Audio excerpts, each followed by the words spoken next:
நிர்பந்தமான மனுஷன் நான், இந்த மரண சரீரத்தினின்று யார் என்னை விடுதலையாக்குவார்?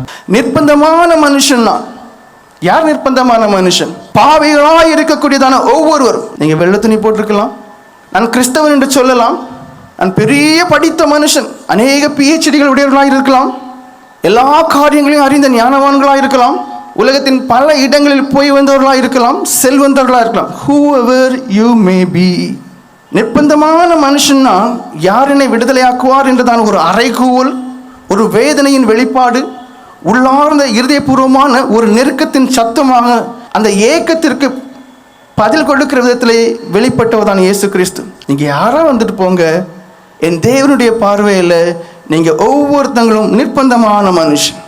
ரட்சிக்கப்பட்ட ஜனங்களை தவிர, பரிசுத்தமாக்கப்பட்ட ஜனங்களை தவிர, இந்த உலகத்திலே பிறந்து இப்பொழுது வரைக்கும் வாழக்கூடியதான ஒவ்வொரு மனுஷனும், ஒவ்வொரு மனுஷியும் நிர்பந்தமான மனுஷன், நிர்பந்தமான மனுஷன்.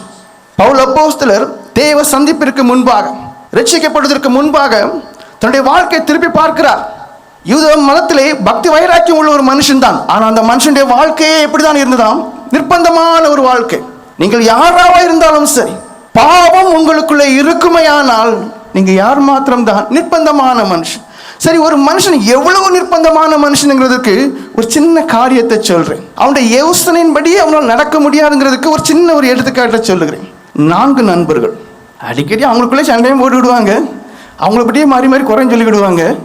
ஆனாலும் நண்பர்கள் தான். 4 பேர் ஒரு இடத்துல இருக்கிறாங்க, கொஞ்சம் மலை மாதிரிப்பட்ட இடத்துல.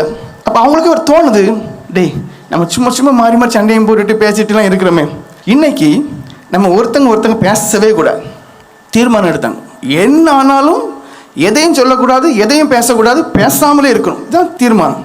4 மணி ஆகுது, யாருமே பேசலை. 5 மணி ஆகுது, யாருமே பேசலை. 6 மணி ஆகுது, யாருமே பேசலை.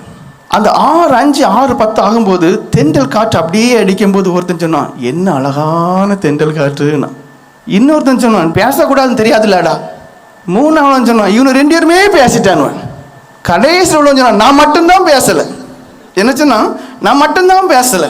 ஆனால் அந்த மனுஷன் என்ன பண்ணிட்டான்? பேசிட்டான். நிர்பந்தமான மனுஷன். அடுத்ததுல என்ன சொல்லப்பட்டிருக்கு? இந்த மரண சரீரத்தினின்று யார் என்னை விடுதலையாக்குவார்? அதான் முக்கியமான காரியம். எதுக்கு நீங்க ரட்சிக்கப்படும்? எதுக்கு பாவம் இல்லாத ஒரு வாழ்க்கை வாழணும்? உண்மையான சந்தோஷம் பணத்தில் இல்லை. இந்த சரீரம் பாவ சரீரம். இந்த மரண சரீரத்திலிருந்து யார் என்னை விடுதலையாக்குவார்? ரட்சிப்பு விலையேற பெற்றது. அந்த ரட்சிப்பை நீங்க அடைய வேண்டும் என்பதற்காகவே சொல்லுகிறேன். நீங்கள் ஒவ்வொருவரும் நிர்பந்தமான மனுஷர்கள். ஏன் இந்த வார்த்தையை சொல்லுகிறேன்? மனுஷன் முதலில் தன்னை அறிந்து கொள்ள வேண்டும். பணம் இருக்கும்போது அதிலே திருப்தி ஆகிறார்கள். பட்டம் படிப்பு இருக்கும்போது அதிலே திருப்தி அடைந்து கொள்கிறார்கள். உலகத்திலே அநேகருக்கு தெரியும் என்று பேரும் புகழும் அடையும் போது ஏதேனும் ஒரு விதத்தில் திருப்தி அடைந்து விடுகிறார்கள். ஆனால் நான் சொல்கிறேன், அந்த திருப்தியில் எதுவுமே நிலையானது கிடையாது.